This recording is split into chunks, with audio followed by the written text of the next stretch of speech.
Get yourself biscuits, sugar, brown sugar, cinnamon, and butter. Next, cut them into pie shapes.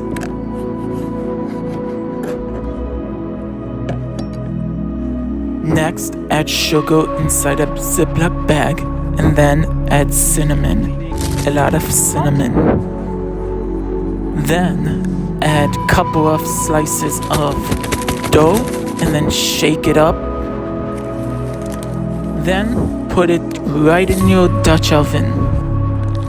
Finally, add some brown sugar to the top and add 2 pieces of butter. Start by adding charcoal to your chimney and then light it up with a flame until it's red hot.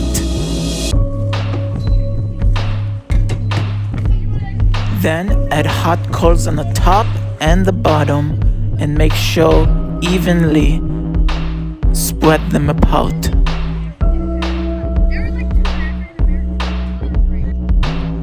Finally, enjoy your masterpiece. Monkey bread. Dough!